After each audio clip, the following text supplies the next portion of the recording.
ब्रह्मा वरुणेन्द्र रुद्र मरुतः स्तुनुवन्ति दिव्यैः स्तवैर्वेदैः साङ्गपदक्रमोपनिषदैर् गायन्ति यं सामगा ध्यानावस्थित तद्गतेन मनसा पश्यन्ति यं योगिनो यस्यान्तं न विदुः सुरासुरगणा देवाय तस्मै नमः। श्रीमच्चन्दन चर्चितोज्ज्वल वपुः शुक्लाम्बरा मल्लिका मालालङ्कृतकुण्डला प्रविलसन मुक्तावली शोभिता सर्वज्ञान निदान पुस्तकधरा रुद्राक्षमालाकरा वाग्देवी वदनाम्बुजे वसतु मे त्रैलोक्यमाता चिरम् मूकं करोति वाचालं पंगुं लङ्घयति गिरिं यत्कृपातमहं वन्दे परमानन्दमाधवं। नमो भगवते तस्मै व्यासायामित तेजसे यस्य प्रसादाद् वक्ष्यामि नारायणकथामिमां। नारायणं नमस्कृत्य नरं चैव नरोत्तमं देवीं सरस्वतीं व्यासं ततो जयमुदीरयेत्। ओम श्री स्वस्थानी देव्यै नमः।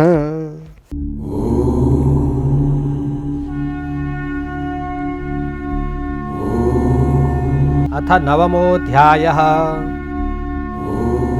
कुमारजी आज्ञा गर्नुहुन्छ हे अगस्त्य मुनि। त्यसपछि इन्द्रादि समस्त देवताहरू महादेवले सतीदेवीलाई त्यसरी पीठमा बोकेर पृथ्वी भ्रमण गरेर हिँडेको देखि वैकुण्ठ गएर श्री विष्णु भगवानसित बिन्ती गरे, हे परमेश्वर, महादेवले सो गरेको देखेर दुखी नहुने, यो समस्त ब्रह्माण्डमा एउटा जीव पनि पाइने छैन।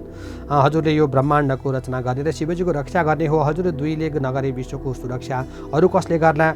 यस बखत शिवजी दक्षको यज्ञबाट सतीदेवीलाई पीठमा बोकेर पृथ्वी भ्रमण गरिरहेका छन्। जबसम्म सतीदेवीको मृतदेह रहला तबसम्म शिवजी भ्रमण गरि नै रहनेछन्। अब हजुरको मायाले माखा वा झिँगा सृष्टि गरी औँसा वा किरा पारी सतीदेवीको अङ्ग गलाएर पतन गराइदिनुहोस्। यस्तो सकल देवताको बिन्ती सुनि विष्णु आज्ञा गर्नुहुन्छ, हे देवता हो, तिमीहरूको कल्याणका लागि म आफ्नो मायाले झिँगा उत्पन्न गरी औँसा पारी सतीको देह गलाई पतन गराउँला। यसमा शङ्का नगरे अब तिमीहरू अमरावती जाऊ। भगवान विष्णुको त्यस्तो आश्वासन पाएपछि देवताहरू हवस् भनी विष्णुलाई दण्डवत प्रणाम गरी आफ्ना आफ्ना लोकमा फर्के। अनि विष्णु भगवानले आफ्नो मायाद्वारा झिँगा उत्पन्न गरी औँसा पारिदिए अनि सतीदेवीको शरीर टुक्रा टुक्रा भएर पतन भयो। जहाँ जहाँ अङ्ग पतन भयो त्यहाँ त्यहाँ एक एक पीठ उत्पन्न भयो। त्यही ब्रह्माजीले एक एक स्वयम्भू लिङ्ग उत्पन्न गराई। सबभन्दा पहिले नेपालमा गुह्य पतन भयो। नेपाल पीठ गुह्येश्वरी देवी, चन्द्रघण्टा योगिनी, सिद्धेश्वर महादेव उत्पन्न भए। शिवशक्ति स्वरूपले रहे। त्यस पुण्य भूमिमा इन्द्रादि देवता आई तपस्या गरी ईश्वरी प्रसन्न भई सत्य तथा द्वापर र कली चारै युगमा देवताकै नामले प्रख्यात भए भनी वरदान दिइन्। फेरि वाराणसीमा शिर पतन भयो। वाराणसी पीठ विशालाक्षी देवी, सङ्कटा योगिनी, विश्वेश्वर महादेव उत्पन्न भए। शिवशक्ति स्वरूपले रहे। त्यस मोक्ष भूमिमा गन्धर्वहरू आई नाचगानद्वारा तपस्या गरे। ईश्वरी प्रसन्न भई वाक्य सिद्धि हुने वरदान दिइन्। फेरि काम रूपमा पुग्दा छाती पतन भयो। काम रूप पीठ कामाक्षा देवी, कीर्ति योगिनी, चक्रधरेश्वर महादेव उत्पन्न भए। शिवशक्ति स्वरूपले रहे। त्यस पुण्य भूमिमा यक्षगण आई तपस्या गरे। ईश्वरी प्रसन्न भई स्वर्ग मध्य पातालमा सदा यक्षगणका नामले विख्यात हुनेछौ भनी वरदान दिइन्। फेरि पौरबन्धमा गएर दाहिने कान पतन भयो। पौरबन्ध पीठ अम्बिका देवी, चन्द्रमेघा योगिनी, धनेश्वर महादेव उत्पन्न भए। शिवशक्ति स्वरूपले रहे। त्यस पुण्य भूमिमा दैत्यगण आई तपस्या गरे। ईश्वरी प्रसन्न भई देवगणलाई जित्न सके भनी वरदान दिइन्। फेरि कश्मीरमा गई जिब्रो पतन भयो। कश्मीर पीठ शारदा देवी, घोर घण्टा योगिनी, श्रमधारेश्वर महादेव उत्पन्न भए। शिवशक्ति स्वरूपले रहे। त्यस पुण्यभूमिमा किन्नरगण आएर तपस्या गरे। ईश्वरी प्रसन्न भएर इच्छा सिद्धि होस् भनी वरदान दिइन्। फेरि कन्नौजमा पुगी अङ्गको छाला पतन भयो। कान्यकुब्ज पीठ सफलादेवी, झङ्केश्वरी योगिनी र दुग्धेश्वर महादेव उत्पन्न भए। शिवशक्ति स्वरूपले रहे। त्यस सिद्ध भूमिमा रावण आई तपस्या गर्यो। ईश्वरी प्रसन्न भई देवलोक जित्न सकेस् भनी वरदान दिइन्। फेरि पूर्णगिरीमा गई बायाँ कान पतन भयो। पूर्णगिरी पीठ पूर्णादेवी, कपालकुण्डला योगिनी र चन्द्रेश्वर महादेव उत्पन्न भए। शिवशक्ति स्वरूपले रहे। त्यस मोक्ष भूमिमा गन्धर्वहरू आई नाचगान गरी तपस्या गरे। ईश्वरी प्रसन्न भई इन्द्रका सभामा नाचगानमा कहिले नचुके भनी वरदान दिइन्। फेरि अस्ताचलमा पुग्दा दाहिने हात पतन भयो। अस्ताचल पीठ कीर्तेश्वरी देवी एकाक्षी योगिनी निद्रापतेश्वर महादेव प्रसन्न भए शिवशक्ति स्वरूपले रहे त्यस पुण्यभूमिमा राधिका गण आएर तपस्या गरे ईश्वरी प्रसन्न भए तिमीहरूको सदैव कृष्णादायिन अनुकूल रहन् भनी वरदान दिइन्। फेरि चामुण्डाचलमा गई बाहु पतन भयो। चामुण्डाचल पीठ पुकम्बी योगिनी चामुण्डा देवी र इच्छा बिरुकेश्वर महादेव उत्पन्न भए शिवशक्ति स्वरूपले रहे त्यस सिद्ध भूमिमा नारद मुनि आएर तपस्या गरे ईश्वरी प्रसन्न भई तिम्रो वाक्य सिद्धि होस् भनी वरदान दिइन्। फेरि एकावीरमा पुग्दा बायाँ हात पतन भयो। एकावीर पीठ सिद्धेश्वरी देवी सिद्धा योगिनी दुग्धेश्वर महादेव उत्पन्न भए शिवशक्ति स्वरूपले रहे त्यस पुण्यभूमिमा कर्णवीर आदि श्मशान आएर तपस्या गरे ईश्वरी प्रसन्न भई सम्पूर्ण मृतकको दाह गर्न सके भनी वरदान दिइन्। फेरि कामरोष्ठमा पुग्दा घाँटी पतन भयो। कामरोष्ठ पीठ कामिनी देवी महाकालेश्वर महादेव उत्पन्न भए शिवशक्ति स्वरूपले रहे त्यस सिद्ध भूमिमा लक्ष्मी आएर तपस्या गरिन् ईश्वरी प्रसन्न भई सृष्टि स्थान हुन सके भनी वरदान दिइन्। फेरि त्रिश्वेतमा पुगेर मलद्वार पतन भयो। त्रिश्वेत पीठ महाकालेश्वरी देवी विकटदत्ता योगिनी त्रिपुरेश्वर महादेव उत्पन्न भए शिवशक्ति स्वरूपले रहे त्यस मोक्ष भूमिमा यमराज आएर नाना उपचारले पूजा सहित तपस्या गरी ईश्वरी प्रसन्न भई ब्रह्माजीको सृष्टि संहार गर्न सके भनी वरदान दिइन्। फेरि कैलाश पर्वतमा पुगेपछि दाहिने पाउ पतन भयो। कैलाश पीठ पार्वती देवी अम्बिका योगिनी विश्वम्भरेश्वर महादेव उत्पन्न भए शिवशक्ति स्वरूपले रहे त्यस मोक्ष भूमिमा ब्रह्मा आएर अनेक स्तुतिसहित तपस्या गरे ईश्वरी प्रसन्न भएर वरदान माग भनिन् र ब्रह्माले तिनै लोकमा सृष्टिकर्ता हुन पाऊँ भनी वरदान मागे ईश्वरी प्रसन्न भई तथास्तु भनी वरदान दिइन्।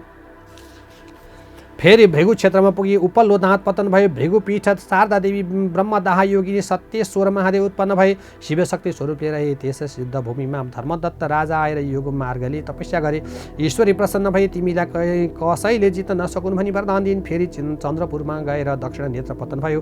चन्द्रपुर पीठ चन्द्रा देवी सिद्धा योगिनी प्रकाशेश्वर महादेव उत्पन्न भए शिवशक्ति स्वरूपले रहे त्यस पुण्य भूमिमा 10 दिक्पाल आएर तपस्या गरे ईश्वरी प्रसन्न भए तिमीहरू आफ्ना स्थितिमा रहन सके भनी वरदान दिइन्। फेरि केदारमा गएर देब्रे हात पतन भयो।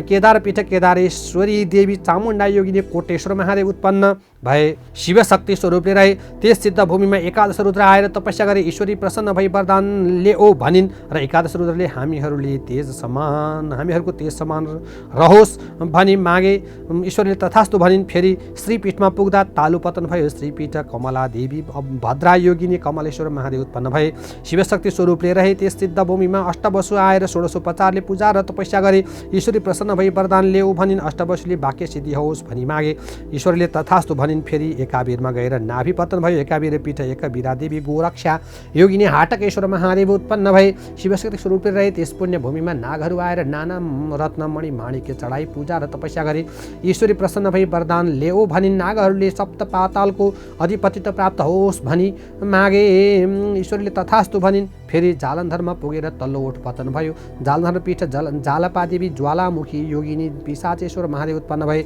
शिवशक्ति स्वरूपले रहे त्यस सिद्ध भूमिमा कामधेनु गाई आएर नित्य दूध अर्पण गरी तपस्या गर्ने ईश्वरी प्रसन्न भई वरदान ल्याऊ भनिन्। कामधेनुले मेरो दुध दही घिउ मलमूत्र सधैँ पवित्र मानियोस् भनी मागिन् ईश्वरले तथास्तु भनिन्। फेरि कुशलान्तमा पुगेर कपालका केश पतन भएको कुशलान्तको पीठ भूतघण्टा योगिनी क्षीरेश्वर महादेव उत्पन्न भए शिवशक्ति स्वरूपले रहे त्यस मोक्ष भूमिमा अश्विन्यादि 27 नक्षत्र आएर भक्ति साथ तपस्या गरे ईश्वरी प्रसन्न भएर वरदान ल्याऊ भनिन्। नक्षत्रहरूले ज्योतिष शास्त्र हाम्रो अधीनमा रहोस्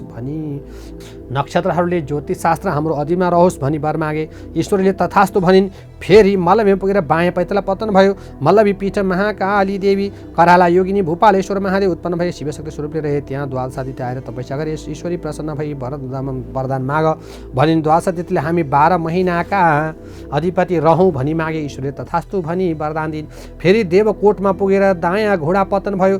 देवकोट पीठ भद्राक्षी देवी ललिता योगिनी मातेश्वर महादेव उत्पन्न भए शिवशक्ति स्वरूपले रहे त्यस पुण्यभूमिमा मेषादि 12 राशि आएर तपस्या गरे ईश्वरी प्रसन्न भई वरदान माग भनिन्। राशिहरूले मनुष्यहरू हाम्रा अधीनमा रहन् भनी मागे ईश्वरीले तथास्तु भनी वरदान दिइन्।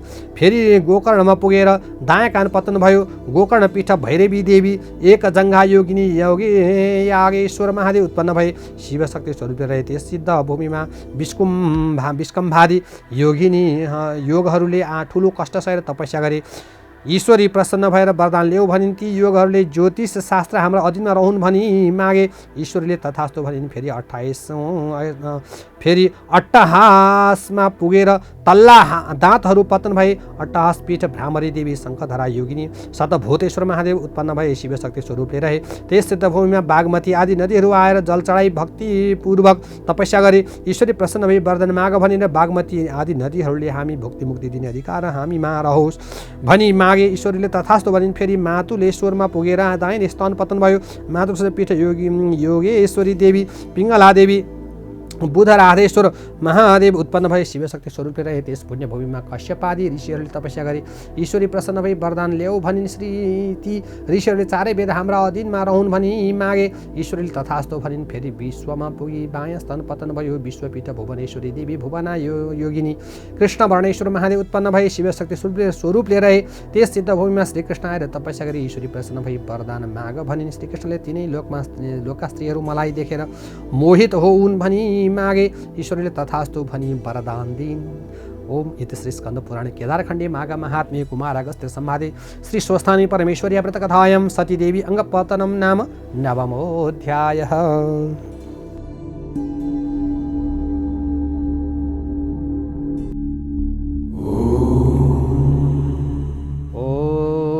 उपनयतु मंगलं वः सकल जगन मंगलालयः श्रीमान् दिनकर किरण निबोधित नवनलिन दल निभीक्षणः कृष्णः काली वर्षतु पर्जन्यः पृथिवी सस्यशालिनी दिशोऽयं क्षोभरहितो ब्राह्मणा सन्तु निर्भयः अपुत्रः पुत्रिणः सन्तु पुत्रिणः सन्तु पौत्रिणः निर्धनः सधनः सन्तु जीवन्तु शरदां शतं तत्रैव गंगा यमुना च तत्र गोदावरी सिन्धु सरस्वती च तीर्थानि सर्वाणि वसन्ति तत्र यत्राच्युतो दारकथा प्रसङ्गः या कुन्देन्दु तुषारहारधवला या शुभ्रवस्त्रावृता या वीणावरदण्डमण्डितकरा या श्वेतपद्मासना या ब्रह्माच्युतशङ्करप्रभृतिभिर्देवैः सदा वन्दिता सा मां पातु सरस्वती भगवती निःशेषजाड्यापहा कायेन वाचा मनसेन्द्रियैर्वा बुद्ध्यात्मना वा प्रकृतिः स्वभावात् करोमि यद्यद् सकलं परस्मै नारायणायेति समर्पयामि। ओम श्री स्वस्तानि देव्यै नमः।